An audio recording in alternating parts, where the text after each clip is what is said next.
Muito bem, o ministro Sérgio Moro da Justiça e Segurança Pública sugeriu hoje ao presidente Jair Bolsonaro veto a 9 pontos da lei do abuso de autoridade. Na sexta-feira, a informação que circulava era de que Moro iria sugerir 8 vetos. Então aumentou um aí na conta. Os dois se reuniram no Palácio do Planalto logo cedo, antes mesmo da votação na Câmara na quarta. O Ministério da Justiça e Segurança Pública emitiu parecer contrário à aprovação do PL, que é o projeto de lei 7.596 de 2017, analisando 11 artigos do texto. A pasta de Sérgio Moro se manifestou pela rejeição de alguns itens e sugeriu aos parlamentares novas redações para outros. O documento alerta que diversos pontos do texto podem, mesmo sem intenção, inviabilizar tanto a atividade jurisdicional do Ministério Público e da Polícia, quanto as investigações que lhe precedem. Também nesta segunda, a Procuradora-Geral da República, Raquel Dodge, voltou a criticar o projeto de lei de abuso de autoridade. Aspas, é preciso atentar para o fato de que a própria lei pode se tornar um abuso que deseja reprimir. Fecho aspas. A declaração foi dada em Curitiba durante a abertura do primeiro encontro ibero-americano da Agenda 2030 no Poder Judiciário. Raquel voltou a dizer que o texto, ao errar na dose, faz como um remédio que se torna um veneno e mata o paciente. Fecho aspas, não. Abro agora para outra declaração dela. É preciso ponderar quanto ao projeto de lei recém-aprovado que todo abuso de direitos por parte de órgãos do Estado viola o Estado de Direito. Fecho aspas. Augusto e José Maria Trindade. Eu só queria fazer umas correções aqui, Zé Maria, porque tanto a pasta aqui do Ministério da Justiça e Segurança Pública quanto a Raquel Dodge foram muito generosos, foram muito simpáticos, dada a cordialidade, possivelmente, com os parlamentares. Vamos falar a verdade aqui, não houve erro, coisa nenhuma. Houve acerto, é exatamente isso que eles querem disfarçar sob o rótulo de remédio, vamos dizer assim, um veneno contra a Lava Jato e contra outras investigações. Então, nessa parte do documento da pasta do Sérgio Moro que fala mesmo sem intenção, vamos falar a verdade, é com intenção mesmo que eles querem inviabilizar a atividade do Ministério Público e da Polícia. Então, Raquel Dodge, que disse aqui, ao errar na dose, não é erro, coisa nenhuma, é acerto, é esse o objetivo mesmo, é intimidar e tentar deixar com que juízes, procuradores e policiais, principalmente policiais federais, tenham medo de prender bandidos poderosos. Zé Maria. Olha, Felipe, eu acho que os deputados, se fossem mais honestos e diretos, teriam votado uma legislação com o seguinte teor, né? É proibido investigar deputado, senador e autoridades em geral. Exato. E quem exagerar e investigar poderá levar uma carteirada na testa e ser punido e até preso, né? Essa era a vontade, essa era a intenção. Mas como não há possibilidade de votar uma legislação assim, eles embalaram, como você disse aí, numa fórmula, num remédio, o que na verdade é veneno. Agora, as últimas conversas que eu ouvi por aqui são no sentido de que a legislação ficou tão fragmentada e de forma tão separada cada artigo que é possível, sim, vetar ali 10 ou 11 artigos, né? Porque além desses 9 sugeridos de veto pelo ministro Sérgio Moro, outros integrantes do governo também vão analisar. E tudo isso vai para as mãos do presidente Jair Bolsonaro através da Casa Civil. É o ministro-chefe da Casa Civil que, em última análise, leva a proposta ao presidente Jair Bolsonaro. Virão também sugestões da Advocacia Geral da União e de outros setores do governo. Então é possível vetar esses 9 artigos e retirar esta parte que limita, ameaça e constrange os investigadores da Polícia Federal, do Ministério Público e de outros setores do próprio governo. A Receita Federal está reclamando também e ficou muito perigoso, com um risco jurídico muito grande de um profissional de investigação com base nessa legislação. Então foi isso mesmo, eles queriam e votaram tudo para encobrir exatamente o que eles queriam. Aí é só agora vetar o que os deputados queriam e continuar no debate aí sobre a análise dos vetos. Agora, é sempre engraçado, Augusto, porque eles não podem ser totalmente sinceros e dizer o real objetivo que eles estão tendo. Então, a gente sempre vê na política esse cinismo.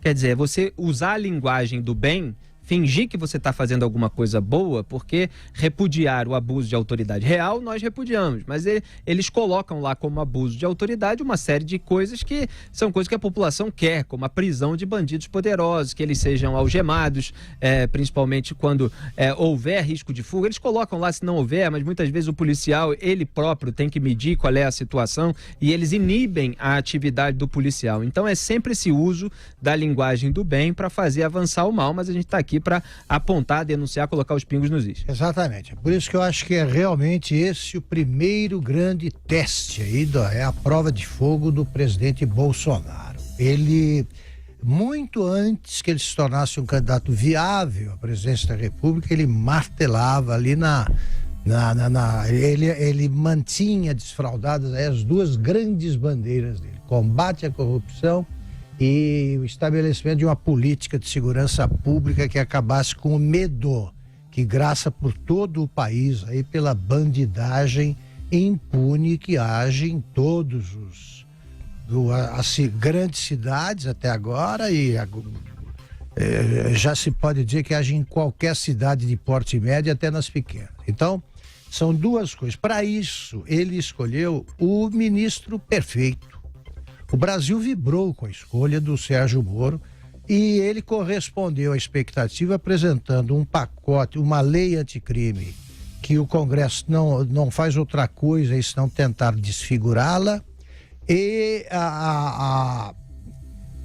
o combate à corrupção, que se confunde com a existência da Operação Lava Jato e com o seu avanço permanente. Pois bem, o que está acontecendo agora, Felipe disse tudo aí.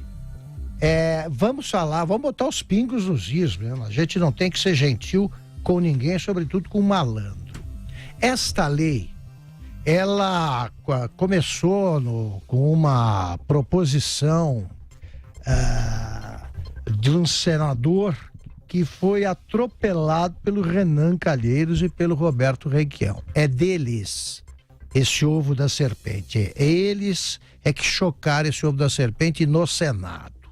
Aí veio para a Câmara e foi transformado no seguinte: a formalização do sabe com quem está falando. Você não pode algemar, você tem que tomar muito cuidado. Se você tiver uma sentença reformada, ele vai te punir. Quer dizer, os bandidos assumiram o papel do xerife da cidade até agora. A sessão em si, que aprovou essa lei na Câmara, foi uma coisa vergonhosa. Eles aprovaram de novo na calada da noite e com o Rodrigo Maia fazendo um papel cafajeste. Ele fingia que não via braços erguidos para não contar. Aí dizia, eu contei, e não tinha 31. Claro que tinha. Há fotografias mostrando, há vídeos mostrando. Ele não quis contar porque esses queriam que fosse uma votação aberta, né? Uma votação nominal, com todo mundo dando a cara para bater. Então, com o apoio da quadrilha do PT, que está ali ainda em liberdade, porque tem esses privilégios dos parlamentares, né, que livram da cadeia os parlamentares, eles conseguiram estancar a sangria, como dizia o Romero Jucá, que ficaria muito feliz se estivesse lá. Foi isso que aconteceu, e o presidente Bolsonaro, para ser leal às grandes promessas da campanha e para concretizar as esperanças de milhões de brasileiros, precisa atender a essas sugestões de veto.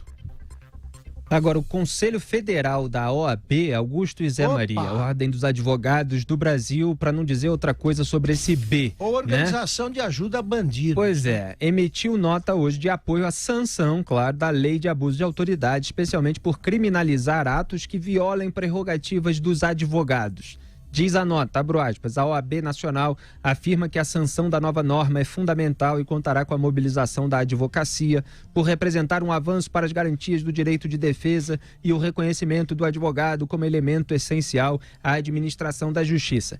Fecha aspas. Então, quer dizer, é aquela entidade comandada pelo Felipe Santa Cruz, que foi candidato a vereador pelo PT, que é aliado e foi apadrinhado na sua ascensão na OAB pelo Vadir Damus, que já foi presidente da OAB lá do meu Rio de Janeiro. Vadir Damus, que era suplente deputado e numa manobra articulada pelo Lula com Eduardo Paes, virou titular para defender o Lula na CPI da Petrobras e para atacar a Lava Jato. Então é esse sujeito com as suas alianças petistas que está comandando essa entidade, que se coloca, obviamente, a favor da lei de abuso de autoridade. É um lulista lá defendendo os interesses dos seus aliados. E os seus aliados estão atualmente defendendo o Lula, um presidiário condenado em 3 instâncias pelos crimes de corrupção passiva e lavagem de dinheiro. Então essa é a posição da OAB. E é sempre bom lembrar que um dos advogados do Lula, como é que é aquele, o Roberto... Teixeira. O Roberto Teixeira, né? Ele virou réu num dos processos. E o Sérgio Moro dizia na época que era juiz, que os indícios contra ele não era de atuação como advogado. E é bom deixar claro, como a gente já deixou muitas vezes nesse programa, se o advogado incorre em eventuais crimes ou se há indícios de crimes cometidos pelos advogados, eles estão sujeitos à investigação como qualquer cidadão comum. Advogado não tem que ser blindado por ser advogado. O advogado tem lá o direito de conversar com privacidade com o seu cliente, mas se forem encontradas provas de crimes cometidos por advogados, eles serão investigados, eventualmente punidos, condenados e presos. Então, vamos parar com esse corporativismo genérico aí que tenta embaçar as coisas no debate público. E só para dar um contraponto, Augusto e Zé Maria, o senador Oriovisto Guimarães, do Podemos, discordou do Major Olímpio, outro senador, que é do PSL, que havia dito que Jair Bolsonaro está em uma sinuca de bico diante da decisão de vetar ou não a lei de abuso de autoridade. Segundo Oriovisto, não existe sinuca de bico coisa alguma. Se Bolsonaro vetar integralmente, o veto não cairá. A explicação é a seguinte: Oriovisto Guimarães lembrou que se o presidente da República vetar integralmente a nova lei, o que líderes de seu partido, o PSL, já disseram ser impossível, o veto será avaliado primeiramente pelos senadores, uma vez que o projeto nasceu no Senado Federal. Se o veto for mantido, conforme o regimento, ele nem precisará ser analisado pelos deputados. Um detalhe importante: votação de derrubada de veto é nominal. Afirmou o senador ao site O Antagonista, aspas, Bolsonaro pode vetar tranquilamente a nova lei que o veto não será derrubado. Se houver maioria entre os senadores para manter o veto, a Câmara nem vota. A votação é nominal. Todo mundo que for contra a Lava Jato terá de deixar sua digital. Ou seja, não há sinuca de bico, não há nenhum dilema. Fecho aspas. E o Oriovisto Guimarães do Podemos, Zé Maria Trindade, parece confiante de que no Senado esse veto à lei de abuso de autoridade seria mantido. E ele diz que, de acordo com o regimento, seria votado no Senado Federal. Então, os deputados que articularam essa votação contra os interesses da população brasileira que quer ver bandido poderoso preso, eles nem sequer teriam a oportunidade de julgar o veto estabelecido pelo presidente da República, porque o caso começou no Senado Federal. É isso mesmo, Zé Maria? É isso mesmo. Olha só, esse foi um projeto vingança do senador Renan Calheiros e do Roberto Requião. Ele foi apresentado no Senado, imediatamente na Câmara dos Deputados também foi apresentado um projeto sobre abuso de autoridade. Ninguém quer abuso de autoridade. Quem sofre abuso de autoridade fica muito sujeito à força, porque a autoridade fala em nome do Estado. Mas esse processo aí todo foi elaborado para atingir os investigadores da Polícia Federal e do Ministério Público. Na época, o presidente do Senado considerou uma agressão ações da Polícia Federal, que naturalmente com autorização judicial, no próprio Congresso Nacional, em gabinetes e em residência de parlamentares, né? E houve, inclusive, uma ação da Polícia Federal na segurança do Senado Federal. E isso acabou provocando essa revolta ali do Renan Calheiros, que criou ali do nada essa ideia de colocar esse assunto na pauta. E depois ele foi para a Câmara, ou seja, a Câmara se transformou em casa revisora. Para derrubar um veto presidencial é muito difícil, não é fácil. É uma votação que exige quórum qualificado, ou seja, maioria absoluta dos votos, mais do que os presentes, né? E não é fácil derrubar um veto. É preciso um acordão para derrubar o veto. Um acordão parecido com aquele fechado na Câmara dos Deputados, com a participação de todos os partidos para votar de forma fechada, ou seja, votação simbólica, né? Olha só, essa é a hora da verdade, eu repito. O presidente Jair Bolsonaro tem de comprar essa briga, tem de esquecer problemas domésticos, tem de pensar realmente no Brasil e na Lava Jato e tem de pensar, sobretudo, nos milhões de brasileiros que votaram no Jair Bolsonaro pela certeza de que o combate à corrupção não só não cessaria, como teria mais intensidade ainda. Isto aqui não adianta a gente tapar o sol com a peneira. Isto aqui é um veneno que estão tentando usar contra a Lava Jato. É evidente que todos os homens de bem que são contra a corrupção e a roubalheira se opõem a essa lei cínica. Os juízes estão se manifestando em todo o Brasil. Os delegados da Polícia Federal estão se manifestando em todo o Brasil. O Ministério Público e os eleitores do Bolsonaro, porque os eleitores do PT estão gostando disso. Tudo contra a Lava Jato agrada ao PT. E ainda pode culpar o Bolsonaro depois. E ainda vão culpar. Então vai parecer o quê? Que ele vai fazer um acerto com o Rodrigo Maia para que o Rodrigo Maia apoie a reforma tributária, por exemplo, que é da própria Câmara. A Câmara tem o projeto. O que vai fazer o Rodrigo Maia? Vai engavetar o projeto da Câmara que foi feito pelo API? Como é que faz? Vai ter que votar, vai ter que continuar votando reformas. O povo não vai deixar barato. Não adianta os inimigos da Lava Jato se unirem, porque eles serão sempre minoritários num país que mudou. E a OAB é isso mesmo. O Felipe Vieira, meu amigo de Porto Alegre, jornalista, ele fez a correção perfeita. É organização de apoio a bandidos. Ponto. E, aliás, o Jair Bolsonaro falou na semana passada, e nós repercutimos aqui em Os Pingos nos Is, que qualquer decisão que ele tomasse, ele apanharia de todos os lados. Então o Jair Bolsonaro vai ter que escolher de qual lado ele quer apanhar. Se é o lado dos bandidos condenados, dos aliados desses presos e dos parlamentares investigados, ou se é ao lado dos eleitores que votaram nele para combater a corrupção no Brasil, entre outras coisas. Porque se for para apanhar aqui no sentido figurado, é claro, de crítica não, né? Porque crítica é até um elogio ao que essa gente faz, de receber ataque virtual e declarações absurdas desse pessoal. Bem-vindo ao clube, Bolsonaro. Aqui somos colunistas, comentaristas há décadas e vivemos recebendo ataque de tudo quanto é tipo de bandido. Olha, isso aí é um mérito, você ficar sendo atacado pelos bandidos que você combate. Então aí está na hora de mostrar de que lado realmente está, né? Então é preciso vetar pelo menos os itens que estão sendo indicados por quem entende do assunto, como o ministro da Justiça e Segurança Pública, Sérgio Moro, aí, que indicou 9 itens para serem votados. Mas é o caso de se pensar também no veto integral que seria votado pelo Senado e construir a articulação política necessária para que o Senado mantenha o veto sem que o texto volte, então, para a Câmara dos Deputados. Agora há pouco, Fala, Zé Maria.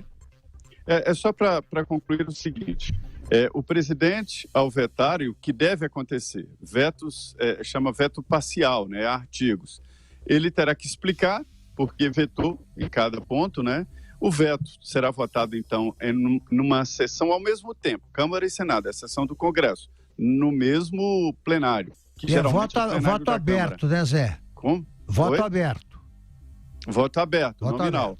Primeiro o Senado, porque a origem do projeto é do Senado. Aí 41 senadores terão que ir contra o veto. 41 dos 81. Não é fácil. Quero ver. Quórum qualificado, seja a maioria absoluta.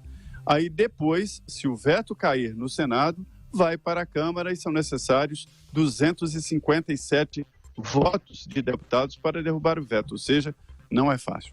Pois não, Felipe? Pois é, 41 senadores teriam que deixar a digital registrada, sofrendo a pressão popular lá no cangote, a sociedade ia ficar ainda mais vigilante, cobrando deles que votassem pela manutenção do veto. Então é uma briga que vale a pena comprar. É preciso que o presidente da República, Jair Bolsonaro, tenha isso em mente, que ele precisa ter atitudes condizentes com o discurso que foi responsável pela sua eleição, senão pode acabar caindo aí com outras atitudes, inclusive, que dão a impressão de que está tentando blindar o filho, pode acabar caindo nessa vala comum de quem recorre às velhas práticas da política e que a sua eleição veio para ser um sinal de que elas seriam combatidas, né? Pelo menos foi assim que a parte do eleitorado que votou no Jair Bolsonaro, principalmente no segundo turno, viu. Fala. O combate à corrupção não é moeda de troca, é cláusula pétrea.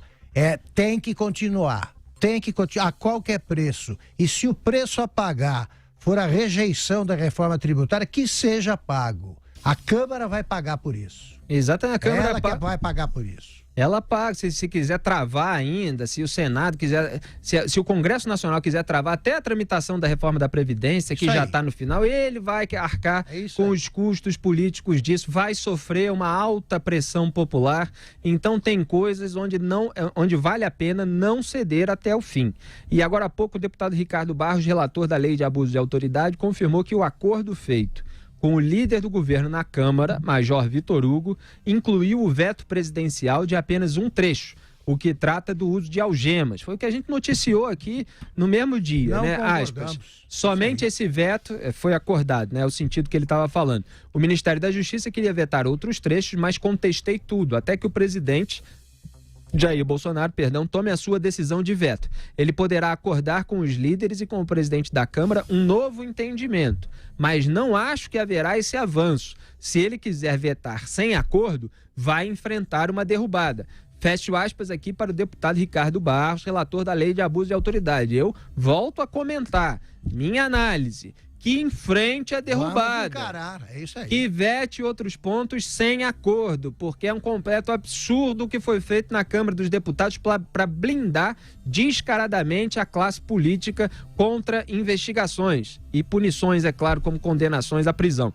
O Barros ainda afirmou que não tem veto consistente que mude o escopo do projeto aprovado e chegou a sugerir que o próprio Bolsonaro foi vítima do que a nova lei define como abuso de autoridade e, por isso, seria favorável à proposta. Aspas, se você avaliar o tanto que ele, Bolsonaro, já foi atacado por abuso de autoridade na sua vida de homem público, você pode avaliar a disposição que ele tem para vetar ou acatar esse projeto. Fecha aspas. Isso é tudo conversa mole para tentar convencer o presidente Bolsonaro a não vetar a maior parte desse texto. Cadê esse pessoal que fala isso agora, quando o Bolsonaro estava sendo mal denunciado? Várias vezes eu apontei. Acontece que o Poder Judiciário tem sistema de freios e contrapesos. Então, às vezes, uma procuradora-geral, por exemplo, como a Raquel Dodge, ou uma subprocuradora, mas que assumiu nas férias do titular, como a Ela Vieco, como fizeram denúncias contra Jair Bolsonaro, e eu mostrei várias vezes que havia declarações que eram grosseiras, que eram repudiáveis, pelas quais ele poderia responder nas urnas, se os eleitores rejeitassem aquilo de atitude, mas aquilo não era crime. E eu fiz essa distinção, fiz essa análise. Se vocês derem um Google, vocês vão ver. Agora, tem a denúncia feita por procuradores, pela Procuradoria-Geral da República, ela pode ser rejeitada pelo Supremo Tribunal Federal. Então, se esclarece no debate público o que está acontecendo, se municia com argumentos legítimos, com provas, os próprios ministros do Supremo, para eles votarem melhor, e eles derrubam aquela denúncia, eles não acatam.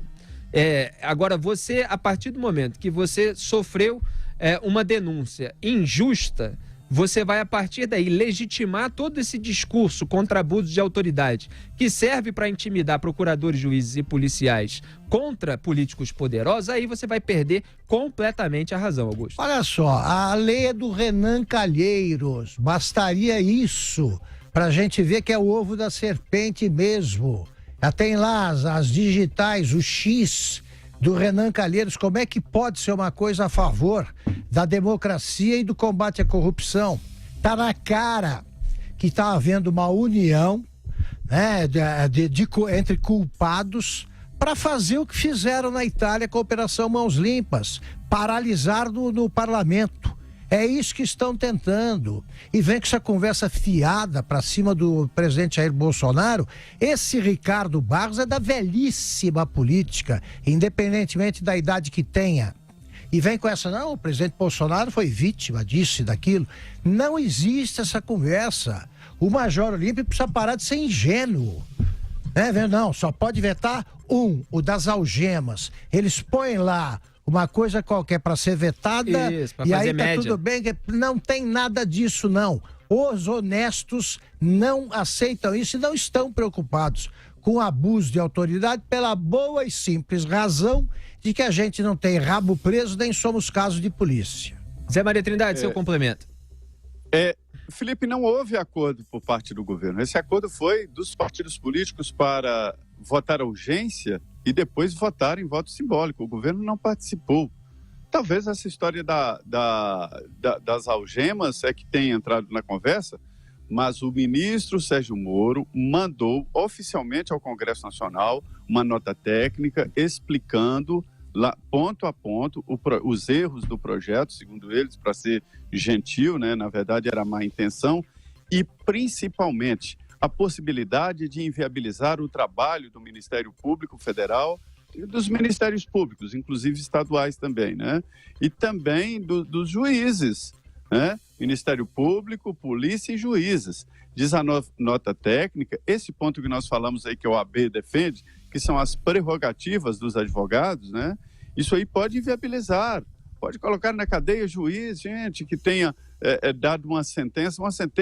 A hermenêutica é uma decisão com base na análise da lei. Não se pode punir o juiz, é inverter demais o processo. Então, o governo não participou do acordo, muito pelo contrário, alertou o senhor Ricardo Barros, né, de que havia exageros, de que havia vinganças e pontuou todos os artigos lá que inviabilizarão, né, se for mantido, não serão, né, inviabilizarão os trabalhos dos integrantes do Ministério Público e até de juiz. Isso está na nota técnica. Agora, Zé, você vai me desculpar, mas a comunicação do governo em relação ao posicionamento da lei de abuso de autoridade foi muito vaga, muito ambígua, muito dúbia, porque os próprios parlamentares aqui acusaram o Major Vitor Hugo, líder lá do governo, de fazer um acordo sem consultá-los, e aí fica parecendo um teatro. Eu coloquei essa questão aqui na entrevista no Pânico da Jovem Pan com a deputada do PSL, Carla Zambelli, e ela também falou dessa questão do Major ter feito um acordo para isso, dos parlamentares vários serem contra, mas mesmo... Então, assim, ficou uma coisa muito confusa. E é claro que a gente que analisa de fora fica questionando quem é que está dando as cartas por aí. O Major Vitor Hugo agiu com o consentimento do Palácio do Planalto? Foi o Jair Bolsonaro que mandou ele fazer isso, mesmo contra a vontade de alguns parlamentares? Alguns parlamentares sabiam que ele estava fazendo isso contra a vontade deles, mas com ordem do presidente, sem poder divulgar isso para o grande público. Fica uma grande dubiedade, uma grande ambiguidade que é muito ruim para o governo Bolsonaro e para essa sintonia entre as atitudes do governo e o discurso que foi responsável pela sua vitória contra o Fernando Haddad, que representava ali a chapa de um presidiário, a chapa de um partido que fica defendendo o seu bandido de estimação que está preso lá em Curitiba.